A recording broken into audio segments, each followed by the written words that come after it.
O ministro do Trabalho, Luiz Marinho, afirma que o governo decidiu adiar por mais 90 dias a portaria que restringe o trabalho no comércio aos feriados. As regras que passariam a valer a partir de 1º de março vão ficar suspensas até junho, porque o Ministério do Trabalho tenta um acordo com empregados e empresários sobre esse tema. Há uma tentativa também de transformar isso num projeto, né? Houve até uma reunião de líderes e eles conversam sobre a possibilidade de, em vez de ser uma portaria, ser, de fato, um projeto de lei. De qualquer forma, vocês acham que é muito difícil avançar com uma situação como essa, hein, Luiz Felipe Dávila? Não tem a menor chance de avançar isso, porque o comércio quer, quem trabalha no comércio quer, quem trabalha no serviço quer, tanto empregador quanto empregado. E é o governo, de novo, criando uma crise em cima de algo que está completamente pacificado há muito tempo. Mas não tem, eu já falei, esse Ministério do Trabalho é o único Ministério do Trabalho que joga contra o trabalhador, porque onde vai gerar emprego, eles estão querendo criar dificuldade para criar emprego. É uma coisa inacreditável. Deixa o setor privado resolver isso nas relações privadas entre empregador e trabalhador. O governo tem que ficar fora dessa discussão. Ô, Piperno, você acha que há um interesse muito grande do governo em impedir que esses comerciantes atuem ou há um interesse em garantir direitos trabalhistas a essas pessoas? Eu acho que essa tem que ser uma questão a ser resolvida entre comerciantes e os sindicatos das categorias envolvidas. Os sindicatos, obviamente, eles conhecem a opinião da categoria. Mas você não acha que é um movimento dos sindicatos exatamente para que isso aconteça? Então, se os sindicatos têm essa reivindicação, eles que negociem diretamente com os empregadores. Então, agora, aí que está o negócio. Eu acho que os sindicatos, eles têm que trabalhar melhor no sentido de garantir mais adesões. Essa é uma discussão que eu tenho com muitos amigos há bastante tempo. Não adianta querer fazer nada na marra. Não adianta querer, por exemplo, o Ministério do Trabalho impor, né, algum tipo de obrigação, de imposto compulsório. Não é assim que vai resolver. Quem tem que resolver é o sindicato à base do convencimento. Ele tem que mostrar para o cidadão, ele tem que mostrar para o trabalhador que esse trabalhador, ele, se tiver aliado a essa base sindical maior, ele tem uma chance maior de ver atendidas as suas reivindicações. Ele sozinho, ou ele com pouca gente lá que trabalha com ele, não vai ter condição de melhorar a realidade dele. Agora, a partir do momento que ele tiver toda a base junto, aí é uma negociação que vai englobar um universo maior. Ou ele faz assim, ou ele não vai conseguir reivindicar absolutamente nada. Eu ia dizer uma coisa, o governo devia seguir o conselho do Piperno. Em vez de falar com o sindicato, vai falar com o trabalhador. Mas por que não chama o trabalhador para conversar? Não precisa de papagaio em nome do trabalhador. Conversa com as pessoas assim, olha, coloco aqui nas redes sociais assim, vocês que trabalham feriados, fim de semana, eu queria escutar a opinião de vocês. Vocês acham que a gente deve ter alguma coisa? Você vai ver a resposta da maioria esmagadora é, deixa a gente trabalhar, deixa a gente fazer o nosso trabalho, deixa a gente fazer o bico, deixa a gente trabalhar quando nós quisermos. É isso. Agora, eles não escutam os trabalhadores. É um governo que eu falo, é o Partido dos Trabalhadores que não escuta trabalhador, escuta sindicalista achando que está escutando a base. É uma coisa inacreditável. O pessoal da rádio está de volta e nós estamos discutindo aqui o adiamento da portaria que trataria sobre trabalhos aos feriados. O ministro do Trabalho, ele quer debater um pouco mais com os setores e também com os sindicatos para entender de que maneira essa portaria poderia valer ou não. Nossa, tô com a minha dicção péssima hoje. Essa portaria, olha isso, essa portaria poderia valer. Cradrabrá, pratracrá, frasrachá. Fazer um exercício aqui. Gustavo Segre, o que você acha? Você parece argentino falando errado aí. Foi mesmo, Segre. Baixou um Segre aqui. Bom, mas olha só. Uma das prioridades do governo petista é diminuir a pobreza, né? Pelo menos é a narrativa. Nós sabemos que não é bem assim. Mas a melhor forma de combater a pobreza é geração de emprego, não é ajuda social, o Estado generosamente entregando dinheiro, tirando quem tem para dar para quem não tem. Não. Vamos fazer um projeto em que erradiquemos a pobreza na geração de emprego. A CLT, que é o convênio trabalhista, ele determina que tem que ter um descanso semanal. mas ele não obriga especificamente que tem que ser sábado, domingo, feriado. Inclusive coloca que quando você trabalha num feriado, porque o artigo 67 da CLT indica que esse descanso deve ser um domingo, mas quando o trabalhador trabalha no domingo ou faz hora extras em final de semana, ele ganha mais, ou seja, está melhorando a sua renda. Então é uma questão de livre mercado.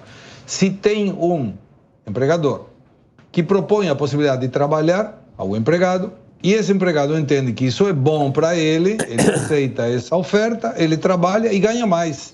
Então, é ilógico, não combina uma coisa com a outra. Com a narrativa de melhorar a pobreza e diminuí-la e geração de emprego, com a impossibilidade, livremente, de que um empregador e um empregado possam resolver de comum acordo, trabalhar um dia e descansar um outro. E é válido. Tem setores, por exemplo, de saúde, que eles trabalham 24 horas seguidas e depois descansam 36. É uma questão de acordos. O governo não deveria entrar nesse mérito. Ele já quis entrar através da portaria lá em novembro do ano passado, que entraria em vigência agora, em março de 2024. Viu que ia apanhar feio e bonito, então retirou. Tá certo, deve ter debate, mas vamos com uma lei em lugar de portaria, é muito melhor. Uma medida provisória não vai colar, uma portaria não. Vamos à lei. Se a lei determina, são os representantes do povo, e aí o representante do povo deverá escolher melhor para o povo. O que você acha, Gani? Olha, eu acho que isso diz muito daquela visão do burocrata versus a realidade. O burocrata, ele não entende muito de realidade, então ele acha que colocar uma regra, uma regulamentação, uma lei, o que quer que seja, ele vai melhorar a situação do trabalhador, ele vai trabalhar menos no final de semana, ele vai ganhar a mesma coisa ou talvez até mais e vai continuar o processo de criação de emprego. Ele só não combinou com a realidade. Qual que é a realidade? O outro lado vai reagir. O lado da empresa também vai reagir. Por quê? Porque a empresa também tem os custos dela, ela também tem que pagar os salários, o funcionário, fornecedores, etc. e tal. E aí o que vai acontecer quando você coloca essas amarras no mercado de trabalho? Você coloca um terceiro elemento. E isso para você não é proteção ao trabalhador? Não é proteção, pelo contrário. Quando você coloca essas amarras no mercado de trabalho, um terceiro elemento na negociação, que é o Estado, que seria uma livre negociação entre o trabalhador e o empresário, você colocou o Estado ali, o que vai acontecer na prática? Você vai gerar uma situação onde vai aumentar o desemprego, porque vai encarecer o processo produtivo. De fato, para aqueles que estão empregados, se torna mais difícil sair do emprego, mas aqueles que estão desempregados, se torna mais difícil entrar no mercado de trabalho e há uma perda de bem-estar, tanto para o empresário quanto para o trabalhador. E acontece algo pior, porque aumenta a informalidade. E aí sim não tem direito nenhum. Entendeu? Eu falo, é um governo que joga contra o trabalhador, porque tudo que você quer formalizar, se você começar a aumentar o custo da formalização, o que vai acontecer? Vai para a informalidade. E a informalidade, aí sim o trabalhador não tem direito nenhum na informalidade. Agora, muitos críticos, né, dessa liberação que você propõe, Alan Gani, eles dizem que o que garantiria que esse trabalhador teria um diálogo à altura com o seu empregador, né? Porque a gente está falando de uma relação de poder, querendo ou não, né? Então, você tem um empregador que, de certa forma, tem uma relação de poder justamente porque muitos teriam o temor de serem tirados ou serem demitidos justamente por não aceitarem aquela imposição. No ponto de vista de vocês, o que garantiria que esse empregado teria justamente o poder de fala, o poder de negociação para que ela fosse, então, equilibrada, Luiz Felipe Dávila? Olha, é muito simples. Se uma relação é muito injusta, o que acontece? Primeiro, ou você não aceita a oferta, você não é obrigado a aceitar a oferta, tá certo? E se aceita, geralmente é só mão de obra muito desqualificada, porque o cara qualificado não vai se submeter a isso. Então você fica com o pior trabalhador ou fica sem nenhum trabalhador.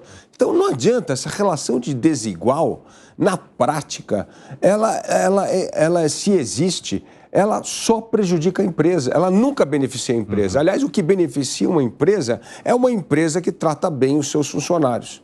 Fala, Gustavo Segré, você levantou a mão. Levantei a mão, sim. Eu sou empregador, por um lado, presto serviços por outro lado, então estou nos dois lados da linha essa de contratante e contratado.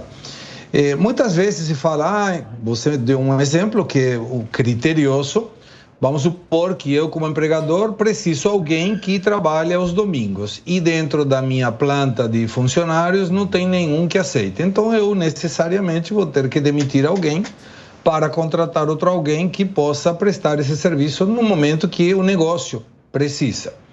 Isso é visto como uma situação macabra do empregador que está questionando a possibilidade de descanso do empregado.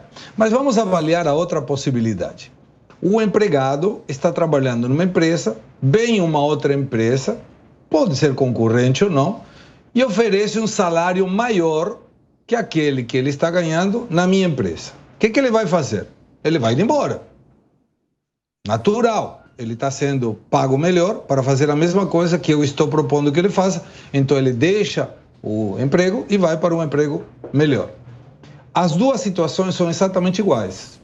Tanto o empregador que demite alguém porque consegue alguém que faça o mesmo trabalho por um preço menor, como aquele que é empregado e que muda de empresa porque tem um oferecimento de salário maior. É um negócio da livre concorrência. E está certo, tanto para um quanto para o outro. Então, comento isso estando dos dois lados, porque é válido, é do jogo e não é nem ilegal, nem imoral mudar de emprego porque alguém oferece um pagamento melhor para o funcionário ou trocar um funcionário porque ele não está fazendo o trabalho e outro poderia ser o mesmo trabalho por um custo menor. Há algo do qual você discorde, Piper? Veja bem, o que o Segré está falando, eu acho que funciona naquilo que seria, utopicamente, um mercado ideal. E funciona também para atividades, para empregados com maior nível de especialização. Então, você conhece, por exemplo, vamos lá, um eletricista de alto nível, você sabe o que ele faz, você está precisando de alguém, você oferece mais, ele pode ou não mudar de emprego, um professor, ou um médico, um engenheiro, um bancário. Né? Pessoas que assim, são empregados, são, enfim, trabalhadores que eles têm uma identidade mais perceptível. Agora, você não vai chegar... É uma ilusão imaginar, por exemplo, que você tem 1.500 metalúrgicos ou 1.500, por exemplo, garis trabalhando numa empresa e alguém vai chegar e falar assim, puxa, aquele cara é bom, aquele gari é legal, eu vou tirar daquela empresa. Esses são empregados que têm, por conta das suas atividades, menor visibilidade, assim, eles são individualmente menos percebidos. Esses não vão, obviamente, receber algum tipo de proposta, algum tipo de vantagem para mudar de emprego. Agora, eu acho que a questão mais importante não é nem essa. O que pode ter... Veja, os trabalhadores, nesse caso que está sendo discutido, que ensejou todo esse nosso debate, eles não podem perder de vista que é importante que eles estejam protegidos por negociações coletivas, porque individualmente, como exatamente isso que você falou, discrepância de poder de um e de outro, né? Isso tudo é muito assimétrico, então eles não vão conseguir atingir o nível de reivindicação desejado negociando individualmente. Alguém quer acrescentar algo? Ô, Piper, o que eu quero acrescentar é, por que não conversa com as pessoas? Porque as pessoas já estão trabalhando nas regras existentes e vigentes. Está todo mundo feliz. Não tem nenhuma manifestação dizendo que precisamos mais direitos, mais... Ninguém que está trabalhando está fazendo essa manifestação. Então, o ponto que eu digo é, por que não conversar com as pessoas que estão trabalhando nessas condições? Para ver se elas querem ou não mais outra coisa. Porque é assim, é um falso problema que o governo está levantando simplesmente porque quer fortalecer, quer arrumar dinheiro para sindicato. É isso. Esse é o ponto. Não está conversando com o trabalhador. Você concorda, Gani? Concordo sim, até porque você tem muitos sindicatos, Evandro, que eles não garantem os interesses dos trabalhadores, do indivíduo, eles agem de maneira corporativistas e garantem ali ou os interesses do governo, ou da classe sindical, ou daqueles ligados aos sindicatos, menos o trabalhador. Certo, seu Fábio Piper? Parcialmente. Eu já discuti pelos corredores várias vezes com você, inclusive, o fato de que há muitos países no mundo, né, nos Estados Unidos, muitos da Europa, aqui no Brasil, em que há décadas em que os trabalhadores não têm ganho real. Por mais que aumente a produtividade, o salário médio, ele não vem aumentando em quase que grande centro nenhum do mundo. Mas a pergunta aí é, né, Piper, no Brasil... Que setor está ganhando produtividade? O Brasil está estagnado nessa produtividade há muito tempo. Não. Olha, esse é o ponto. Olha, no seu agro. Aí o agro está ganhando super bem, tanto que está todo mundo indo embora para o interior para trabalhar, porque lá paga melhor e tem vida melhor. Assim. Mas o resto, a gente tem uma estagnação no Brasil absurda há muito tempo. E parte dessa estagnação é queda da produtividade por causa da péssima qualificação da mão de obra, que aí bate na educação de novo. Então, assim, esse é o fato. Não é que houve ganho de produtividade a renda real. Ou seja, esse quadro que você está dando é até muito mais grave do que esse que eu discuto com o Alan. Ou seja, mesmo onde há ganho de produtividade, não há aumento de salário. Imagina onde não há. Mas no agro há. Ganhou produtividade e está aumentando, as pessoas estão ganhando muito melhor. Não à toa aumentou. Não, é legal. Assim, o Piperno é um cara atualizado. Ele é um cara atualizado. Só arremate. Enfim, um complemento em relação a isso, desculpa. É que, assim, então, se não está havendo ganho real, é o momento dos sindicatos tentarem retornar ao jogo, e para isso eles têm que fazer um trabalho de convencimento à base de trabalhadores. Não vai ser na má.